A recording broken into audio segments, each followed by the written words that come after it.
말세 그리스도의 좌담 기록.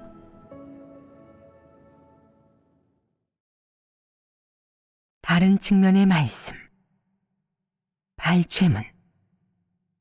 형제자매들의 질문에 대한 답변. 저는 본분을 이행할 때 아직도 정에 얽매입니다. 늘 가족들이 보고 싶어서 본분 이행에 지장을 받습니다. 지금은 내적 상태가 조금 좋아졌지만 아직도 가끔은 큰 붉은 용이 가족들을 잡아가서 저를 위협할까봐 걱정되고 제가 굳게 서지 못할까봐 두렵습니다. 지금 내가 하는 걱정은 기우다. 그런 일이 생각날 때는 진리를 구해 해결해야 한다. 어떤 상황이 닥치든 그것이 하나님의 지배와 안배임을 알아야 하며 반드시 하나님께 순종하는 법을 배워 너에게 닥친 일에서 진리를 구하고 굳게 설 수 있어야 한다. 이것이 사람이 배워야 할 공과다. 너는 늘 생각해 봐야 한다.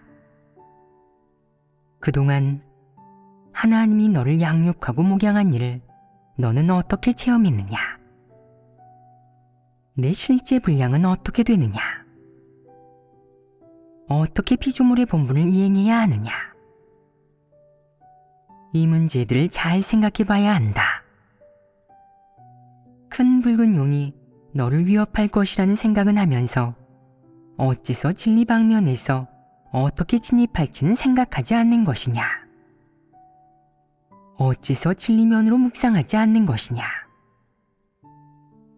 그런 생각이 들면 하나님께 기도드리며 언젠가 정말 그런 상황이 닥친다면 죽어도 하나님을 배반하지 않겠다고 다짐합니다.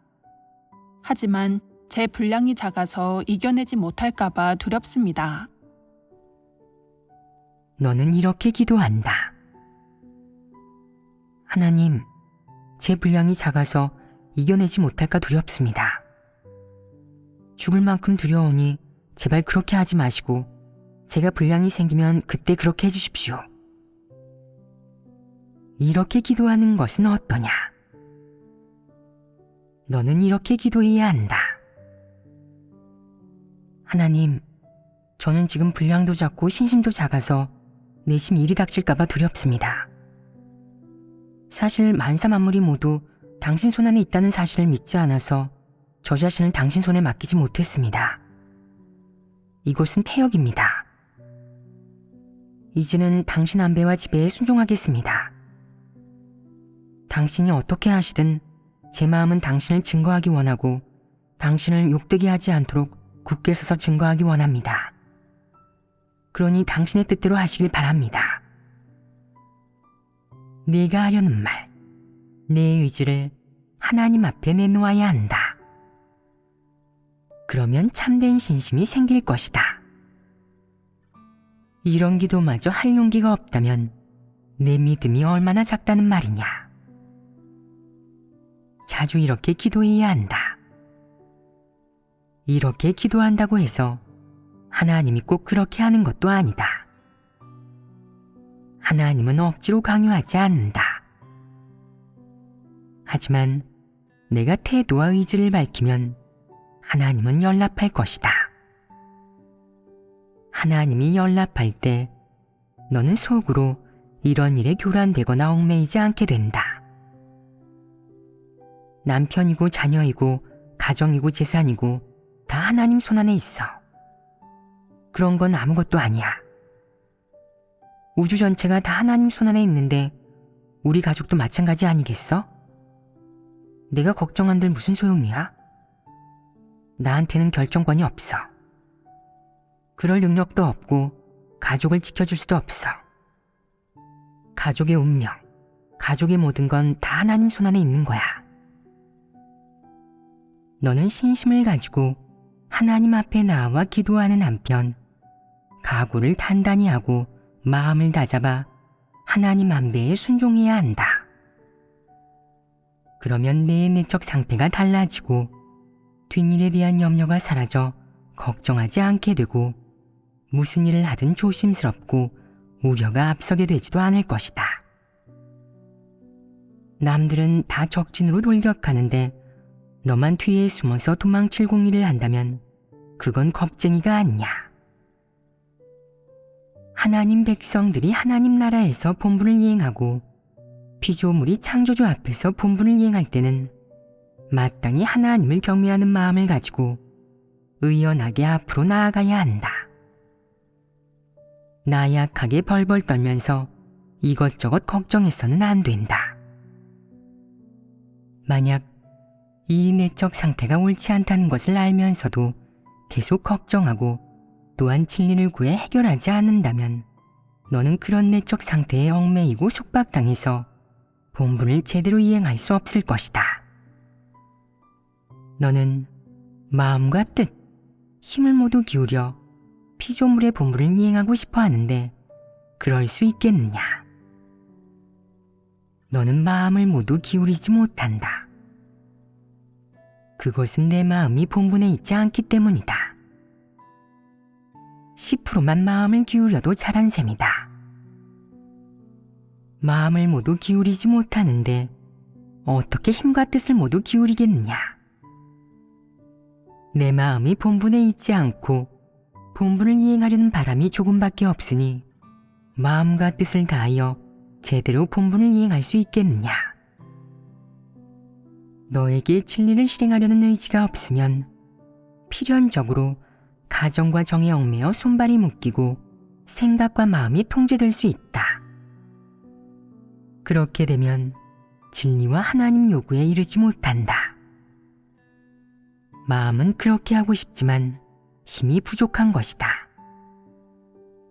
그러니 너는 하나님 앞에서 기도해 첫째는 하나님의 뜻을 깨달아야 하고 둘째는 피조물이 서야 할 위치를 알아야 하고 자신이 가져야 할 의지와 태도를 하나님 앞에 내놓아야 한다. 너에게 이런 태도가 없으면 안 된다. 왜 남들은 이런 걱정이 없느냐? 설마 남들은 가족이 없고 이런 어려움이 없는 것이냐? 사실 누구나 육과 가정에 얽매인다. 하지만 어떤 사람은 하나님께 기도하고 진리를 구해 해결할 수 있다. 한동안 진리를 구해 이런 육적인 감정을 확실히 간파하고 마음속으로부터 내려놓았으니 이런 것들이 그에게는 더 이상 어려움이 아니다. 그는 더 이상 그것에 통제되거나 얽매이지 않고 본분 이행이 그 때문에 지장을 받지 않게 되면서 자유로워졌다. 성경에 이런 하나님의 말씀이 있다. 너희 중에 누구든지 자기의 모든 소유를 버리지 아니하면 능히 내 제자가 되지 못하리라. 모든 걸 버린다는 것이 무엇이냐? 모든 것은 무엇을 가리키느냐? 지위, 명예와 이익, 가족, 친구, 재산 등 이런 것이 다 모든 것에 해당한다. 그렇다면 내 마음에서 중요한 자리를 차지하는 것이 무엇이냐? 누군가는 자녀이고 누군가는 부모이고 누군가는 금전이고 누군가는 지위나 명예, 이익이다. 내가 이런 것을 소중히 여긴다면 그것에 통제되지만 그것을 소중히 여기지 않고 철저히 내려놓는다면 거기에 통제되지 않을 것이다. 그것은 내가 그것에 대해 어떤 태도를 지니는지, 그 일을 어떻게 처리하는지에 달렸다. 너희는 분명히 알고 있어야 한다. 하나님이 어느 시기, 어느 단계에서 사역하든 모두 일부 사람들의 협력이 필요하다. 이들이 하나님 사역에 협력하거나 복음 전파에 협력하는 것은 하나님이 정해놓은 일이다. 그렇다면 하나님이 정해놓은 모든 사람에게 부탁이 있지 않겠느냐? 누구에게나 사명이 있고 책임이 있고 부탁이 있다. 하나님이 너에게 부탁을 맡기면 그것은 곧 내 책임이 된다. 너는 이 책임을 짊어져야 하며 그것이 곧 내 본분이다.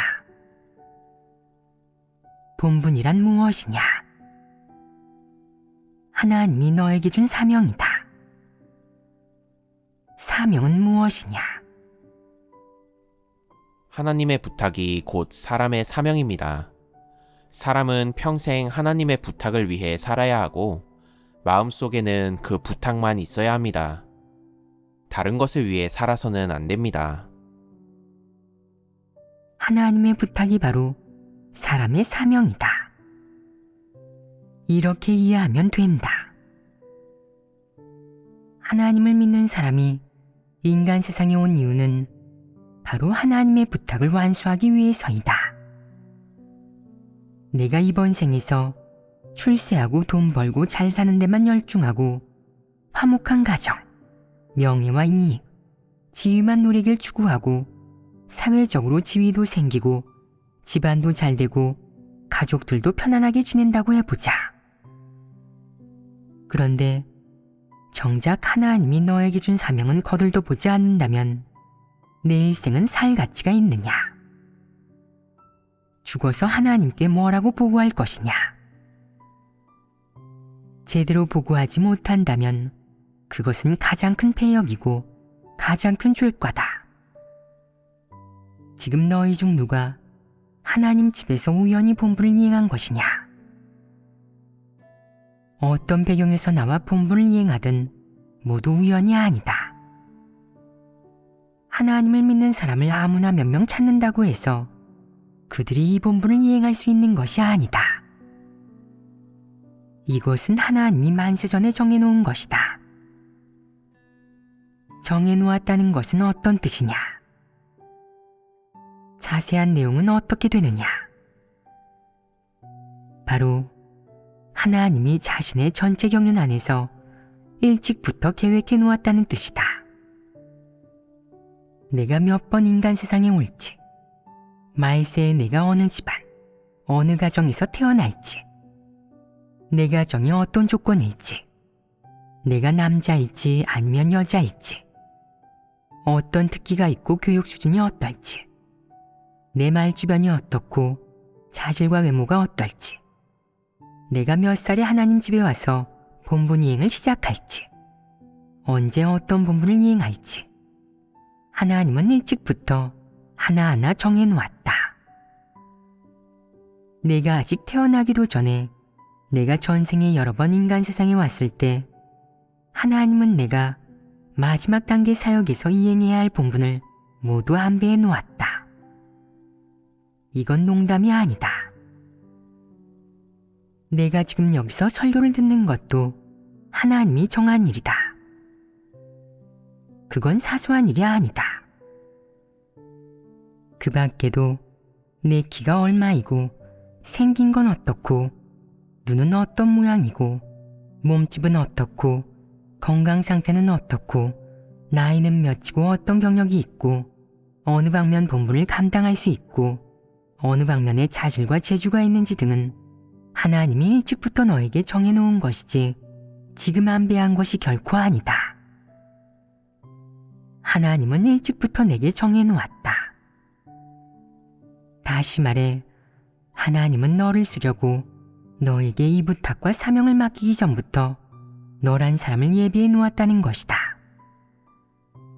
그러니 내가 도망치려 해서야 되겠느냐?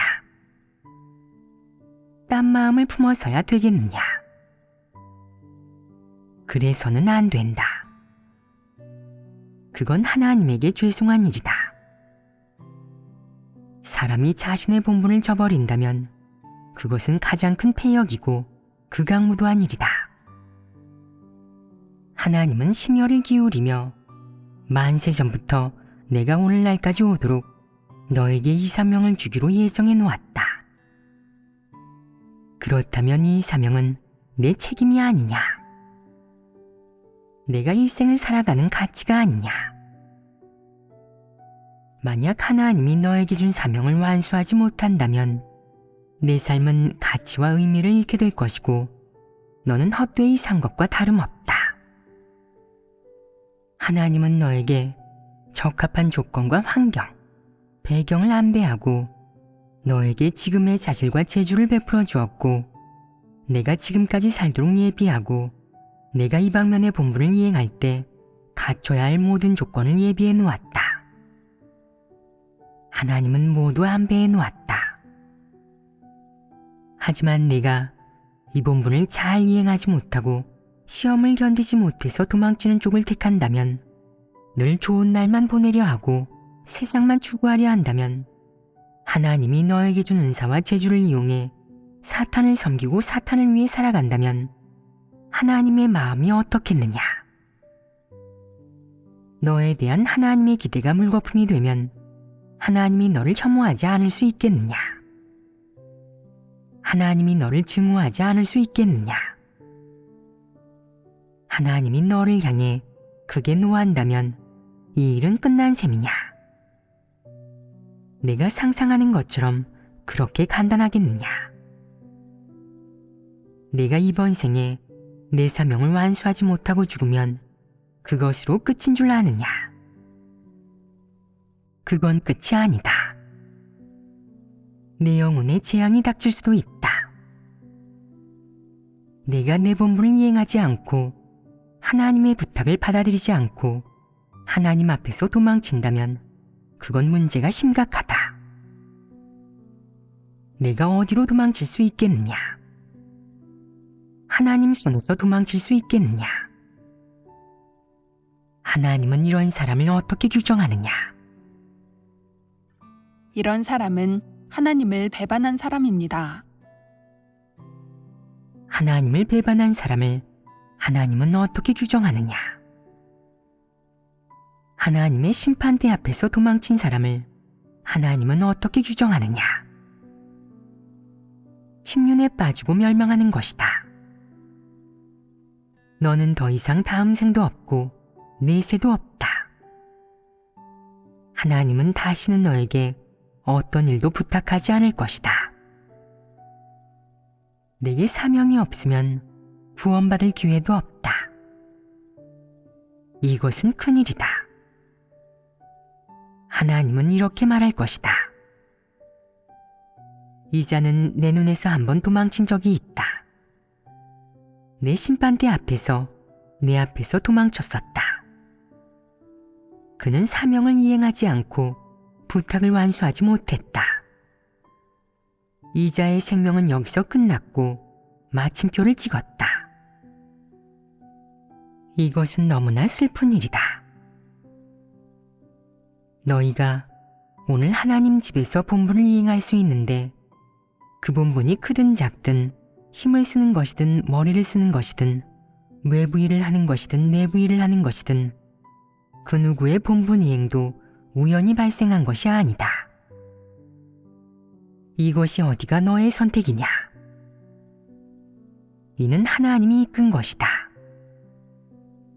하나님이 부탁을 했어야 너는 이런 감동과 사명감, 책임감을 가지게 되었고 이 본분을 이행할 수 있게 된 것이다. 이방인 중에는 외모가 뛰어난 자, 유식한 자, 재능 있는 자가 너무 많은데 하나님이 그들을 눈에 들어 했느냐? 그렇지 않다. 하나님은 그들을 선택하지 않았다. 하나님은 바로 너희를 눈에 들어 했고 너희가 하나님의 경영사역에서 여러 가지 역할을 담당하고 다양한 본분을 이행하고 다양한 책임을 짊어지도록 했다. 최후에 하나님의 경륜이 끝을 맺고 성취되면 이 얼마나 영예롭고 영광스러운 일이냐. 그러니 사람이 오늘날 본분을 이행하면서 고생도 좀 하고 버리고 헌신하기도 하고 대가도 좀 치르고 세상에서 지위를 잃고 명예와 이익을 잃기도 하는데 그런 게 하나도 없는 것이 마치 하나님이 모두 앗아간 듯하지만 더 소중하고 가치 있는 것을 얻었다고 할 수 있다. 사람은 하나님에게서 무엇을 얻었느냐? 본분을 이행함으로써 진리 생명을 얻었다. 내가 본분을 잘 이행해서 하나님의 부탁을 완수한다면 평생 내 사명과 하나님이 맡긴 부탁을 위해 살며 아름답게 증거했다면 내 인생은 가치 있는 삶이고 내가 바로 진정한 사람이다. 내가 진정한 사람이라고 하는 이유는 무엇이냐? 하나님의 경영에서 피조물의 본분을 이행하도록 하나님이 너를 선택했기 때문이다. 이것은 내 삶에서 가장 커다란 가치이자 의미이다. 하나님이 사람에게 하는 요구는 높지 않다. 하나님이 너에게 부탁을 맡기고 책임을 주었는데 내가 믿음이 작아서 이만큼만 힘을 쏟고 이만큼만 헌신할 수 있다고 한다면, 이만한 일만 맡을 수 있다고 한다면 하나님은 강요하지 않는다. 너에게 100%를 요구했는데 95%만 달성했다고 해서 못마땅히 하며 용서하지 않고 계속해서 내 마음을 움직이고 재촉해서 하나님이 요구한 100%를 달성하게 하는 것이 아니다. 하나님은 그렇게 하지 않는다. 하나님은 내 분량과 에너지에 따라 내가 이룰 수 있는 것에 따라 순차적으로 천천히 도달하게 한다. 하나님의 사역은 합리적이며 사람에게 조금도 강요하지 않는다. 하나님은 너에게 편안함과 자연스러움을 느끼게 할 것이며 하나님이 너에게 하는 모든 일이 너를 이해해주고 배려해주는 것임을 느끼게 할 것이다. 사람은 하나님의 고심을 알아야 하고 사람에 대한 하나님의 긍휼과 자비, 관용을 알아야 한다. 그렇다면 사람이 어떻게 해야 하고 어떻게 협력해야 하겠느냐? 이런 식으로 협력해야 한다. 나는 하나님의 마음을 만족게 해드리기 위해 노력해야 해. 하나님은 100%를 요구하시는데 내가 60%를 달성할 수 있다면 30%에서 그치지 않을 거야. 온 힘을 다하고 깨부리거나 교활한 짓 하지 말고 요행을 바라지 말자. 이렇게 하면 된다. 하나님은 사람의 마음을 본다. 하나님은 모든 사람에게 천편일률적으로 요구하지 않는다. 다른 사람이 가정과 자녀를 버리고 직장을 포기했다고 해서 너도 그렇게 하라는 것이 아니다. 하나님은 획일적으로 처리하지 않는다. 너의 분량, 내가 도달할 수 있는 것에 따라 요구한다. 그러니 근심이나 압박감을 느끼지 않아도 된다. 그저 내가 도달할 수 있는 것에 따라 하나님 앞에 기도하고 어떤 어려움을 만나거나 어떤 속박을 받더라도 위축되지 말고 그런 일에 영향을 받지 말아야 한다. 그렇게 하면 된다. 일단 영향을 받았다 하면 너는 이렇게 생각한다. 내가 하는 게 영 신통치 않아서 하나님이 만족하지 못하시겠지? 좀 조심하고 너무 앞서 나가지 말자. 여지를 좀 남겨둬야지. 이런 생각은 옳지 않다. 그건 하나님에 대한 오해다. 사람이 이런 식으로 차츰 겪다 보면 갈수록 자신의 신심이 너무 작다고 여기고 심지어 관념 상상에 따라 하나님을 오해할 수도 있다. 사람들이 흔히 말하듯 소인의 마음으로 군자의 마음을 가늠하는 것이다. 하나님을 믿지만 감히 하나님에게 의지하지 못하고 하나님의 주제를 믿지만 감히 하나님에게 모든 것을 맡기지 못한다. 사람은 늘 하나님이 모든 것을 주재한다. 만물은 모두 하나님 손안에 있다. 라고 말하지만 막상 일이 닥치면 이런 생각을 한다. 하나님이 주재할 수 있나? 하나님을 믿을만 할까? 그러지 말고 사람한테 의지하자. 안 되면 내가 방법을 생각하지 뭐. 그런 다음 자신이 아주 유치하고 가소롭고 분량이 너무 작다는 사실을 의식하고는 다시 뉘우치며 하나님에게 의지하고 싶어 하지만 역시 길이 없다. 그런데 속으로는 하나님은 신실하고 믿을만하다는 점을 알고 있다. 단지 사람의 신심이 작아서 언제나 의심하는 것이다. 이 문제는 어떻게 해결해야 하느냐? 사람이 체험해야 하고 진리를 추구하고 깨달아야 한다. 그래야 진실한 신심이 생겨난다. 내가 체험할수록 하나님에게 의지할수록 하나님이 믿을만하다고 더욱 느끼게 된다. 많은 체험을 통해서 하나님이 매번 어떻게 내가 난관을 헤쳐나가고 위험을 넘기도록 지켜주는지 알고 나면 너는 어느새 하나님을 진실로 믿고 의지하게 되며 하나님이 신실하고 믿을만하다고 느끼게 된다. 사람은 우선 마음속에 이런 신심이 있어야 한다. 사람에게는 누구나 자신의 운명이 있다. 그 운명은 모두 하나님이 정한 것으로 누구도 다른 사람의 운명을 관장할 수 없다. 가족을 대할 때 너는 마음을 크게 가지고 손을 놓을 줄도 알고 모든 것을 내려놓도록 해라. 어떻게 놓아야 하느냐? 우선은 하나님께 기도해라. 또한 하나님을 믿지 않는 가족들이 세상을 추구하고 금전과 물질적인 즐거움을 추구하는 점에 대해 잘 생각해 보아야 한다. 그들은 사탄에 속한 자들이고 너와는 다른 부류이다. 네가 만약 본분을 이행하지 않고 그들과 함께 생활한다면 평생 고통스러울 것이다.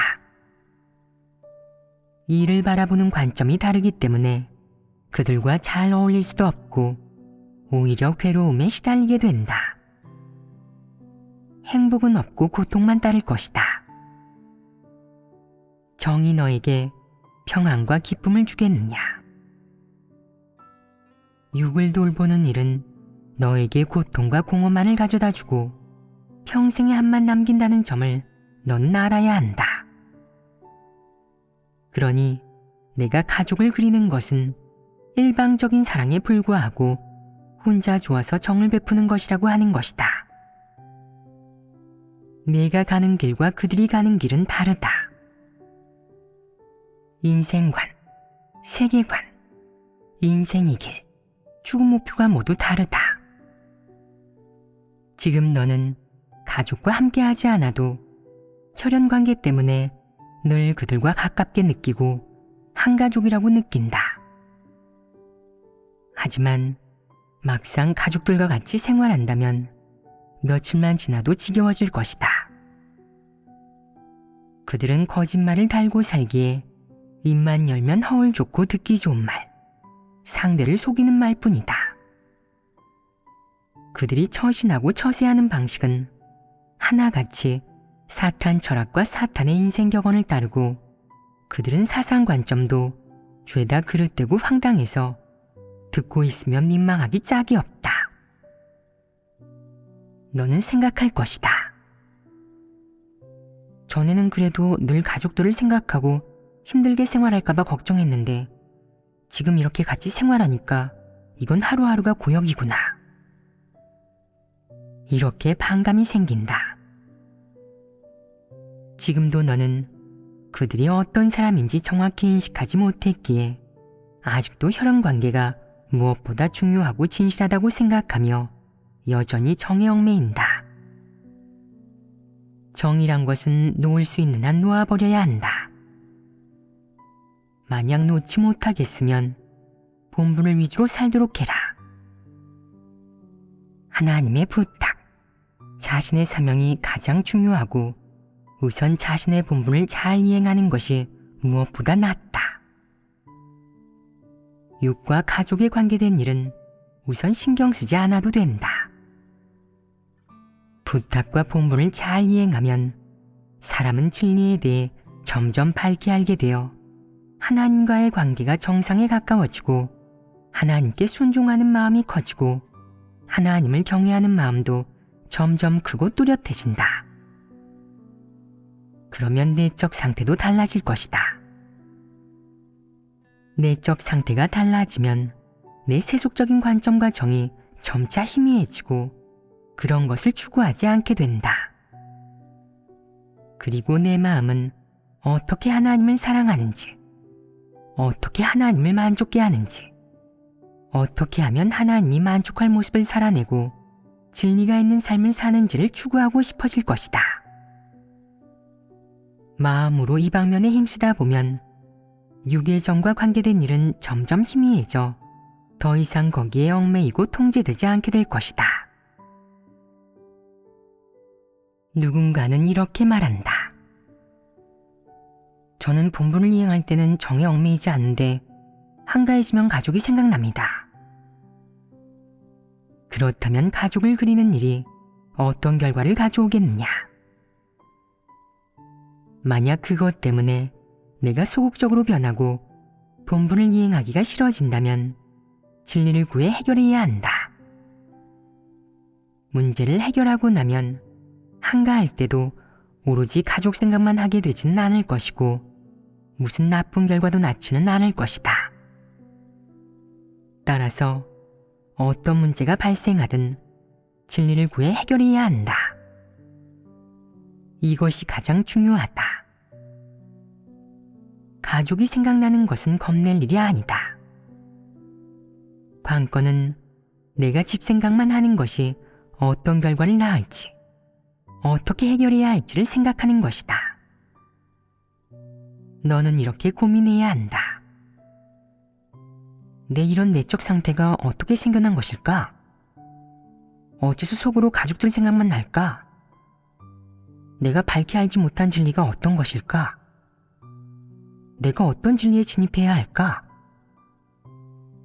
이런 식으로 실행하면 진리에 금방 진입할 수 있다.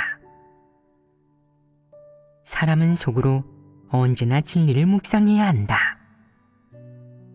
묵상할수록 진리를 밝게 할 수 있고 마음속에 실행의 길이 생긴다. 그러면 수박 겉핥기식이 아니라 진리를 깨달을 수 있다. 이때 너는 누군가를 찾아 교제하고 싶어질 것이다. 교제의 목적이 무엇이냐? 검증을 통해 진리를 오류 없이 더 정확히 하려는 것이다. 이렇게 하면 너는 어려움이 없어지고 마음은 해방감과 자유를 얻고 어떤 것에도 얽매이지 않게 된다. 그러면 늘 가족을 그리는 일은 없어지고 세속적인 짐에서도 벗어날 수 있다. 그리고 내 내적 상태는 점점 정상에 가까워질 것이다. 너희는 진리를 묵상할 줄 알아야 한다. 어떻게 묵상하느냐? 예를 들어 오늘 내가 어떤 일을 했는데 그게 옳지 않고 원칙에 맞지 않는 것 같지만 어디가 문제인지 모르겠다면 하나님께 기도하고 진리를 구해야 한다. 이 일은 어떤 진리와 관련될까? 어떤 원칙과 관련될까? 다른 사람을 찾아가 진리를 교제하고 되돌아보고 반성해서 결국 문제의 근원을 발견하고 진리를 구함으로써 문제가 해결된다면 너는 하나님에게 더욱 신심이 생기고 진리에서 더 성장했음을 느끼고 일부 일들을 꿰뚫어 볼 수 있게 되고 영적인 말을 일부 이해할 수 있다. 혹은 자주 입버릇처럼 내뱉는 돌이나 말이 실제로 가리키는 바나 실제 의미를 깨닫게 될 것이다. 이렇게 해서 진리를 조금 깨닫고 어떻게 실행해야 하는지 알게 되면 다른 사람과 교제하도록 해라. 습관처럼 뱉는 이 말을 명백하게 교제하고 실행의 길로 바꾼다면 이건 좋은 일이 아니냐. 이것도 역시 하나의 길이다. 가끔 누군가에게서 어떤 내적 상태를 발견할 때 너는 생각에 잠긴다. 이 사람이 어쩌다 이런 내적 상태를 갖게 되었을까? 이런 내적 상태는 어떻게 해서 생겨난 것일까? 난 왜 이런 내적 상태가 없을까? 그가 한 그 말은 일종의 내적 상태, 심리를 뜻하는 건데 그의 그런 심리는 어떻게 생겨난 것일까? 어디서 문제가 생겼을까? 이건 어느 방면의 진리와 관련되는 것일까? 내가 진리를 구해야 하는 것 아닐까? 교제하고 구하다 보니 문제를 발견했다. 그의 그런 내적 상태가 너에게도 있는 것이다. 이것이 자신과 맞춰진 것 아니냐? 이만한 노력은 기울일 만하지 않으냐? 문제를 발견하고 나서 또 다른 사람과 교제하여 드디어 답을 찾았다. 무슨 문제인지 알고 나서 문제가 해결되었다. 문제를 발견할 수 있다면 쉽게 해결할 수 있지만 만약 발견하지 못하면 문제는 끝까지 해결되지 않는다. 어떤 때는 마음을 가라앉히는 것이 바로 진리를 묵상하고 하나님 말씀을 묵상할 좋은 기회다. 절대 이 기회를 감정적으로 얽히는 일에 쓰지 마라. 언제나 가족과 한자리에 모일 생각만 한다면 그건 골치 아픈 일이다. 너는 속으로 늘 가족들을 생각하며 기회만 생겼다 하면 가족들과 감정적으로 얽힌다. 언제나 속으로 정의연연하면서 내려놓지 못한다. 너는 많이 기도하고 하나님의 말씀을 많이 읽고 형제자매들과 자주 교제해야 한다. 진리를 깨달으면 최소한 가정, 육, 정에 얽매이지 않게 되고 이런 것들을 내려놓기가 쉬워진다. 이것이 길이다. 사실 많은 사람의 체험이 다 이런 식이다. 정과 관계된 문제를 해결하려면 반드시 한동안 체험해야 하며 진리를 깨달으면 문제는 쉽게 해결된다.